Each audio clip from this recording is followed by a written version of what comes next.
నమస్తే, welcome to reflection news. నేను శర్మ.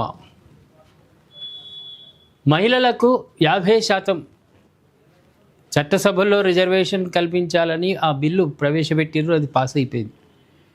ఇప్పుడు కార్యాచరణ చేయాలి అంటే పార్లమెంటు సీట్లను పెంచడం వల్ల వాళ్లకు 50% కేటాయించడం వల్ల తగిన న్యాయం జరుగుతుంది మహిళలకు అనే ఉద్దేశంతో కేంద్ర ప్రభుత్వం అడుగులు వేస్తూ ఉంది. ఇది చారిత్రాత్మకమైనటువంటి నిర్ణయం. లోక్సభ స్థానాలు పెరిగే అవకాశం ఉంది. దాని ప్రకారము ప్రత్యేక సమావేశాలు, పార్లమెంట్ సమావేశాలను ఏర్పాటు చేయనున్నట్లు ప్రధాని మోదీ ప్రకటించిండు.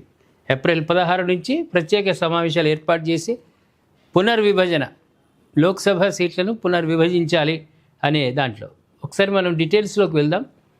భారత రాజకీయ ముఖ చిత్రాన్ని మార్చే దిశగా కేంద్ర ప్రభుత్వం అడుగులు వేస్తోంది.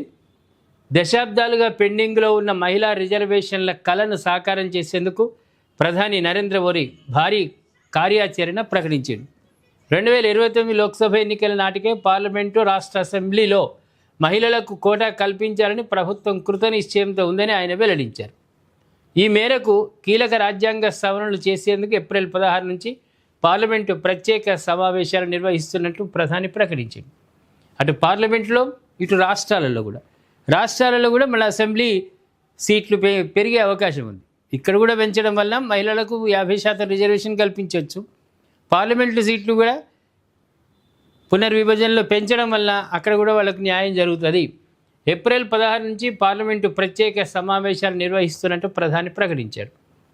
అస్సాంలోని బర్పేటాలో జరిగిన ఎన్నికల ర్యాలీలో ప్రధాని మాట్లాడుతూ నియోజకవర్గాల పునర్విభజన, మహిళా రిజర్వేషన్ల అంశంపై వస్తున్న అపోహలను తొలగించారు.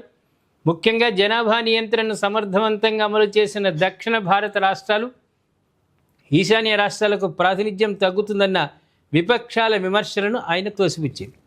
జనాభా ప్రాతిపదికన చూసుకుంటే వాళ్ళకి ఎక్కువ సీట్లు వస్తాయి, దక్షిణ భారతదేశం వైపు చూస్తే తక్కువ సీట్లు వస్తాయి అన్న ఒక అపోహ ప్రతిపక్షాలు కల్పితమైనటువంటి, వాళ్ళు కల్పిస్తున్నటువంటి మాటలను ఆయన తీవ్రంగా తోసిపుచ్చిండు. ఎవరికి కూడా ఎటువంటి పరిస్థితుల్లో అన్యాయం జరగదు.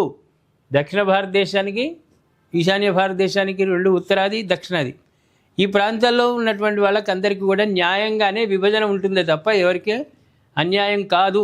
ఈశాన్య రాష్ట్రాలకు ప్రాతినిధ్యం తగ్గుతుందనే విపక్ష విమర్శలను ఆయన తోసిపుచ్చిండు.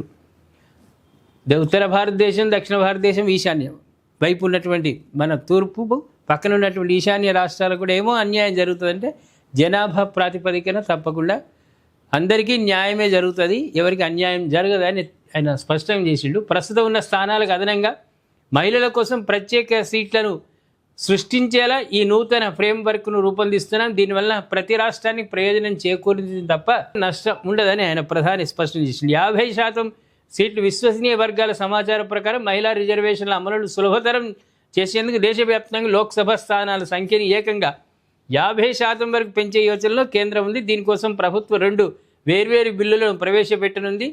దీనికోసం ప్రభుత్వం ఆ విధంగా కృషి చేస్తోంది. లోక్సభ స్థానాల సంఖ్యను పెంచుతూ అందులో మహిళలకు 33% రిజర్వేషన్లు కల్పించే విధి విధానాల గురించి వివరిస్తోంది. ఇందులో ఎస్సీ, ఎస్టీ మహిళలకు అంతర్గత రిజర్వేషన్లు కూడా ఉంటాయి.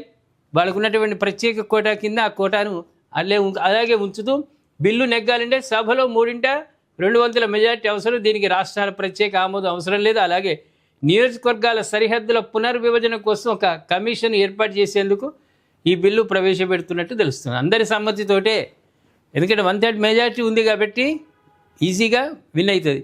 కాకపోతే ముచ్చట్లేదు, అందరితో అంటే పార్లమెంటులో ప్రవేశపెట్టడం వల్ల అటు ప్రతిపక్షాలు మాట్లాడతాయి, అధికార పక్షం వాళ్ళు మాట్లాడతారు. వాళ్ళ అభిప్రాయాల ప్రకారం కూడా కొన్ని సవరణలు చేసే అవకాశం ఉంది. కానీ మొత్తానికైతే 33% మహిళలకు రిజర్వేషన్లు ప్రత్యేకంగా కేటాయించాలంటే 50% వరకు సీట్లు పెంచాల్సిన అవసరం. అంటే లోక్సభ సీట్లు 800 చిల్లర పైచిలకు అయ్యే అవకాశం ఉంది. కాబట్టి దాంట్లో ప్రాతినిధ్యం మహిళలకు ఉంటుంది. ఇది ఏప్రిల్ 16 నుంచి మనకు పార్లమెంటు సమావేశాలు ఏర్పాటు అవుతాయి. కాబట్టి ఆ రోజున మనం పార్లమెంట్లో ఎవరెవరు ఏం మాట్లాడుతున్నారు, మహిళా బిల్లు కూడా అంత తొందరగా ఈజీగా వచ్చింది కాదు, చాలా కష్టమైంది. ఎందుకంటే ఉత్తరాది వాళ్ళు చాలా వ్యతిరేకించింది.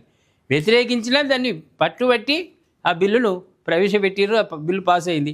ఇది కూడా తప్పకుండా సక్సెస్ అవుతుంది. దీనివల్ల ఈశాన్య రాష్ట్రాలకు కానీ ఉత్తరాది, దక్షిణాది వాళ్లకు ఎలాంటి నష్టం లేదు. లోక్సభ, అసెంబ్లీ పునర్విభజన జరిగే అవకాశం ఉంది. ప్రేక్షకులారా మీరేమంటారు? రిజర్వేషన్ అంటే లోక్సభ పార్లమెంట్ స్థానాలు అదేవిధంగా అసెంబ్లీ స్థానాలను పునర్విభజన చేసి ఎక్కువ శాతం చేయడం వల్ల మహిళలకు తగు న్యాయం జరుగుతుందని ప్రధాని అన్నారు కాబట్టి దాని మీద మీరు కామెంట్ రూపంలో తెలియజేయండి.